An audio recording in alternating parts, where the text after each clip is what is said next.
Maka-Diyos, makatao, o makabayan?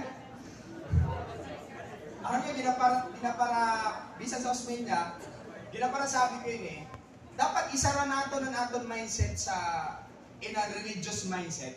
Ngayon masyado kita, pag kita natin sa may Bible, banal-banal ka na. Ayaw nyo pinapagpara mindset kasi dili pinamakabulig sa inyong buhay. Kaya kung ang ginaparakantsawan mo maka-Diyos, gusto ko lang eye-opener, kung ang ginaparakantsawan mo maka-Diyos, kaghabo ka saan maka-Diyos. In short, ginatawa-tawahan mo nga na nag-awit Bible. Susunod ko naman, Bible study, dito ka na, bagay ka diba? Iusap lang pang kalaban sa maka-Diyos. Ang kalaban lang sa Diyos, demonyo. So kung ulit ka sa maka-Diyos, mga daw katakin mo na, ano ka? Sabi diba? Oh my gosh! Shocks! Ay, sige, friend ko na sa tuna sugat. Ayaw ko magparakantsawian maka-Diyos kasi amin ang kinahanglan mo kung gusto mo saan matuod na blessing. Dili tanan na blessing, nakahuna mo blessing, si Lord na nagatag. Sabi sa Matthew, ang demonyo kaya niya man isustentuan niya mga anak.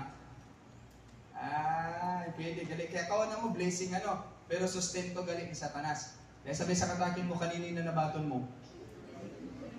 Kan Lord din kan Satanas kasi si Isaac kung nakikita nyo, bagan sabi ko, wala laki sa heart yan. Pwede naman nung tani atong patayan nitong balon.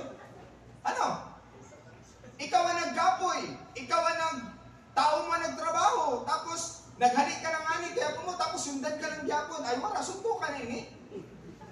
Sobra na ka mo. Sa una pinagpigyan ta mo, sa panduwa, bagang dili na ini pwede.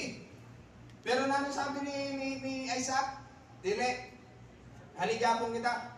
Dulag, kung ikaw mga tao, boss! Ano man nila, boss? Oy!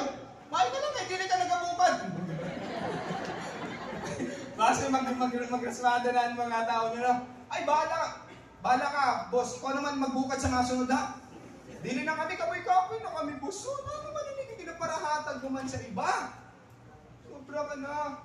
Pero kay busing ka ikaw, sunod niya mo yun na. Para may mo na. Lipat ka po. Aram niyo po, kailangan natin magbantay kasi ang aton po karakter. Tandaan niyo po niya, ang karakter ta, ang naghahatag kung ang blessing, magadugay sa aton or dili. Try ka lang gali ni Lord pahuyuton sa kwarta na dako para makita kung sino ka.